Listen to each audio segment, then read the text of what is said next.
Одан кейін мына тағы бір айта кететін жағдай, құрметті жамағат, мына сөзім жалғастыра кетейін. Мына енді Алла қаласа, алдағы күндерден міне бір 10 шақты күн қалды ғой, иншалла қасиетті Құрбан айт мейрамы да келіп отыр, иә. Ол қасиетті Құрбан айт жер бетіндегі мұсылман адамдардың, жалпы Алла Тағаланың мұсылман адамдарға белгіленіп берген екі үлкен мейрам деп айтамыз ғой. Сол екі үлкен мейрамның бірі осы Құрбан айт. Яғни екі үлкен мейрамның біріншісі бұл ораза айт болса, екіншісі бұл қасиетті Құрбан айт мерекесі. Құрбан айт мерекесіне тек қана мал сойып, жаңағыдай құрбан шалып, дастарханда жиылып Құран оқыған емес, бұл жерде мұсылман адамдар жаңағы реніш шыққан болса бір-бірімен татуласып, жаңағы туысқандарды аралап, жаңа мейрам ретінде сезіну бір хикметі. Арада енді пенде болғаннан кейін арада кейде кикілжің болып қалады, бір адамдар араз болып қалады туыстар арасында.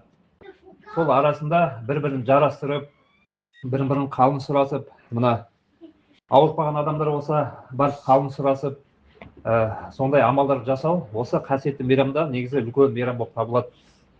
Енді бұл Құрбан айтта енді шамасы келген адам қойларын сойып атады, шамасы келген адам ірі қара сойып атады, шамасы келген адам енді осындай жақсы амалдарын істейді. Енді бізде қазақта мына Құрбан айттың алдында, айт намазынан бұрын 3 күн қалғанда, немесе кейбір жерде 5 күн қалғанда деп келеді.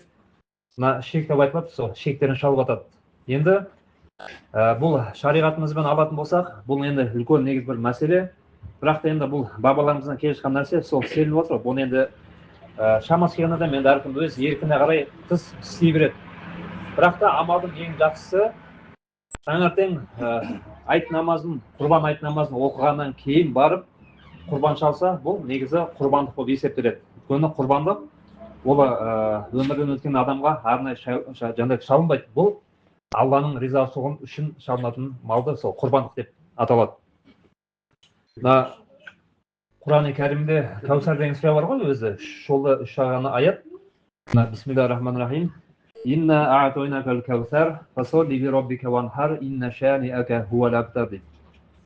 Бұл қасиетті Кәусар сүресі, мына пайғамбарымыз Мұхаммад саллаллаху алейхи вассалам алғашқы уақыттарда дінді таратып жатты ғой. Дінді таратып жатқан кезде осы алғашқы қарсы шыққан өзінің қауымы, сол арабтардың өзі қарсы шыққан. Қазір міне кейбір жерде айтып отыр ғой, бұл арабтардың діні қазақтардан мұсылмандық болмаған, қазақтар тәңірші болған деп қазір енді көп жерде интернеттен адамдар айғайлап отыр ғой, қазір жар салып отыр. Біз қазақпыз, қазақ болсаң сен мұсылман болмауың керексің деп. Сол алғашқы пайғамбарымыз мұсылман діні келген кезде алғашқы қарсы шыққан сол арабтардың өзі болған. Арабтардың діні деп айтып отыр ғой, бұл негізі арабтардың діні емес. Бұл Алла Тағала адам баласынан түсірген бұл ислам діні. Сол кезде пайғамбарымыз саллаллаху алейхи вассалам осы дінді жайып жатқан кезде ең қарсы шыққан сол Құрайш қауымынан жаңағы мүшриктер тобы. Мүшрик дегеніміз ол көп құдайшылдарды сол заманда мүшриктер деп атайтын болған. Сонда пайғамбарымыздың мына тарихын оқитын болсақ, Ибрахим, Қасым деген екі ұлы болған. Екі баласы өзінің тірісінде, көзінің тірісінде шетінеп кеткен екен де. Қалған мысалы Руқия, Үмму Күлсім, жаңағы Фатима қыздары, олар енді ер жетіп, бой жетіп, олар өсті. Бірақ екі кішкентай ұлы көз алдында шетінеп қайтыс болған. Сонда пайғамбарымызға мына ислам дініне қарсы шығып жатқан сол кәпірлер деп айтамыз, енді сол кәпірлер пайғамбарымыздың сыртынан күлген екен де, адамдарға жайып. Мына Мұхаммедтің ұрпағы үзілді деп, ұрпағы үзілді деп жарық салып, соны сүйіншілеген екен де, сүйінші сұраған екен сол кезде. Сол кішкентай балаларының қайтыс болғанына сүйінші сұраған дінге қарсы кәпірлер. Неге? Енді ол есі дұрыс адам, бір адамның енді Алла сақтасын, онда ешкім баса бермесін. Кішкентай балалар шетінеп жататын болса, енді ешкім қуанбайды оған, енді Алла сақтасын. Бірақ именно пайғамбарымыздың кішкентай балалары өмірден өткенде қуанып сүйіншілеген екен де кәпірлер. Дата ол сондай қатты жек көрініштерін сондай немен білдірткен. Бірақ та сол кезде Алла Тағала осы Кәусар сүресін түсіреді. Кәусар сүресінде Алла Тағала айтады: Инна а'тойнакал кәусар. Әлбетте, шын мәнінде саған біз Кәусарды бердік дейді. Қазір бізде қазақтарда көп үрдіс бар ғой, қыздардың баласын Кәусар деп айтып жатамыз. Қазір есім қойып отыр ғой. Кәусар деген анау Алланың жәннаттағы бұлағы екен. Ол пайғамбарымызға неге сыйға тартқан, және мұсылмандарға иншалла қияметте сыйға тартатын солдай бұлақ, сүттен ақ балдан жаңағы тәтті деп келеді ғой хадистерде. Сондай Кәусар бірлес дәм татқан адам мәңгілік ол жаңағы шөлде болмайды деп келеді. Енді сенетін адам сенеді, мұсылман еместер бұл қызық жоқ әлбетте. Аяттың арқасында не дейді? Шын мәнінде Алла тағалаға арнап құрбан шал дейді. Иә? Инна аатинал каусар фасолли ли роббика ванхар. Раббыңа арнап Алла тағалаға құрбан шал дейді. Инна шаниака хуал абтар. Әлбетте сені қаралап, сені табалаған дұшпандарың өздері ұрпақсыз қалады деп келеді. Алла тағала осына жауап қайтарған екен де. Сонда пайғамбарымыз саллаллаху алейхи вассалам осы құрбан айт кезінде осы жаңағы қой сойған екен де, өз қолымен ең алғашқы ет қошқар сойған деп келеді ол. Бірақ та жаңағы Кәусар сүресінің мағынасын ғалымдар не дейді? Егер пайғамбарымыздың өзінен тікелей ұрпағы болмағанның өзінде де пайғамбарымыздың артынан ісін жалғастырушы үмбеті бар, мұсылмандары бар, қияметке дейін артынан ұрпақтар үзілмейді дейді. Бірақ пайғамбарымыз саллаллаху алейхи вассалам ұрпағы Фатима анамыздан тарайды негізі. Негізі Фатима анамыздан сол пайғамбарымыздың саллаллаху алейхи вассалам ұрпағы тараған болып есептеледі. Енді бұл құрбан айттың негізгі хикметі, негізгі қасиеті, бұның тарихын соны білетін шығарсыздар, білесіздер ғой. Мынау Ибрахим пайғамбардан бастап етек алып келе жатқан бұл сүннет амалы, сондай дәстүр есептеледі. Мына Ибрахим пайғамбарымыздың қазір енді еврейлерде Авраам деп айтады. Қазір көп жерде қорқып жатыр ғой, бұл еврейдің атасы болған, бұл еврейлердің пайғамбар болған деп. Шынында келетін болсақ, Алла тағала Құранда осы Ибрахим пайғамбар деді. Ол Ибрахим пайғамбар, ол еврейдің де атасы емес еді, ол христиандардың да атасы емес еді, ол сонау бір Аллаға сыйынған сондай бір тақуа жан еді деп келеді.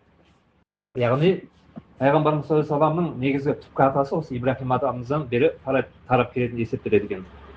Енді құрметті жамағат, енді кішкене біраз уағыз айтуымның себебі мына ғалымдарымыз айтады ғой, Құран хатым оқылған жерде жамағаттың арасында негізі кішкене уағыз айту, бұл Құран хатым дастарханның негізі шарттан бірі деп есептеледі. Содан кішкене созылмай сөзімізді аяқтайтын болса, иншалла сол қасиетті құрбан айтқа Алла тағала міне иншалла аман есен жетуіміз нәсіп етсін. Біз 10 күндей қалды ғой.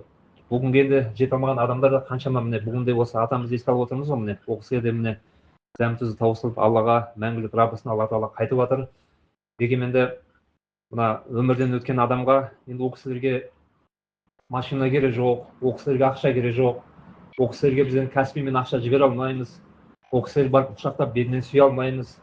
Әкеміз болса да, туған туысымыз болса да, тек қана біз не істейміз? Артынан дұға жасау, артынан осы Құранымызды бағыштау. Үйде жұма күндері бір шелпектің иісін шығарып, барып тазаланып, дәрет алып, осы марқұмдарға бір-екі Құраныңызды оқысаңыз, оның өзі үлкен, иншалла, сол кісілердің аруағына барады. Ол кісілердің аруағы сонда жаңағы Алла тағала білдіріп деп келеді ғой. Аруағы сол кезде қуанады екен де, иншалла. Бірақ ерте ме кеш пе ол кісілерге барып біз де қосыламыз. Ерте ме кеш пе ол кісілердің сапында біз де қосыламыз. Тек қана қазақта айтады ғой, өмір дегеніміз ол қамшының сабындай қысқарған өмір дейді. Осы қамшының қысқарғандай өмірде адам бірін-бірін құрметтеп, өзінің туған туыстарын, өзінің тіпті жан жолдастарын бірін-бірін қадір қасиетін біліп, араласатын туыстарың болсын, бірін-бірін қадір қасиетін біліп қандыр деп келеді. Неге? Себебі ажал айтып келмейді деп келеді ғой. Бұл енді негізі көп жерде ажал мен өлімнен қорқу емес, бұл негізі қиял емес, бар нәрсе ғой бұл өмірде. Сол үшін міне өмірден өткен атамызды міне еске алып Құран бағыштап отырмыз ғой. Алла тағала да Құранда айтыпты ғой. Мына Құранда Мүлік сүресі бар.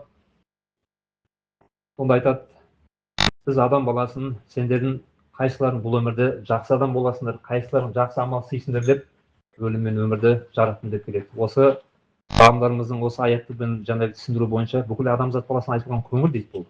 Бүкіл адамзат баласына айтылған бұл көңіл аяты деп келеді. Өйткені адам, Абай атамызда бір өлеңде айтады ғой, адамзат бүгін адам, ертең топырақ, бүгінгі өмір жарқылдап алдар бірақ, ертең өзің қайдамысың білемісің, өлмек үшін туылғансың, ойлан шырақ деп Абай атамыздың осындай көркем сөзбен, дана сөздермен жеткізген екен де. Иншалла оқыған Құранымыз қияметтің күні ертең Алланың алдына барғанда мұсылман адам басына көлеңке бұлт болып келеді деп келеді ғой хадисте. Біз таңертеңнен бері осы дүние тіршілігін жасаймыз, бала-шағамызды асырауға осы таңның асы, кештің батысы бүкіл жұмысымызбен, осы денсаулығымызды беріп отырмыз, жұмыс деп, осы бала-шағамызды асыраймыз деп. Бірақ та кейде ата-анамызды ұмытып кетеміз бұл өмірде. Ата-анамызды тірі күнде бағалап қалуға осы шариғатымыз негізі шақырады ғой. Көп жерде айтып жатыр, осы мешіттерде не айтады? Осылар бәрі топтасып, ертегі тыңдайды жұма сайын бар деп айтып жатыр ғой қазір. Бірақ мешітте негізі айтатын нәрсе ертегі емес. Мешітте айтатын нәрсе ата анаңызды тірі күнде бағалап қалыңыз дейді. Ата анаңызды құрметтеңіз. Өлімнің хақ екені айтылады. Өзіңіздің сүйген жарыңызды, әйеліңізді бағалаңыз дейді. Оған қол көтермеңіз дейді. Сондай тату тәттілікке, бейбітшілікке ол шақыратын жер осы тек қана мешіт қой, Алланың қасиетті үйінде иншалла.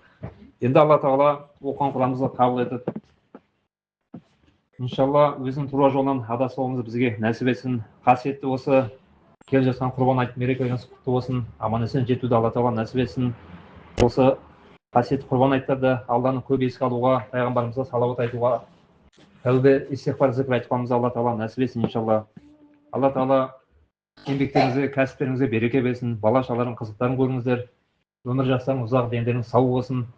Алла тағала күнөөзден, мың бір артық пәледен, жамандықтан сақтасын. Елімізге, жерімізге Алла тағала бейбітшілік өмір берсін. Осына келген жамағат барлық адамдарыңызға Алла тағала сауаптан жасын. Рахмет сіздерге.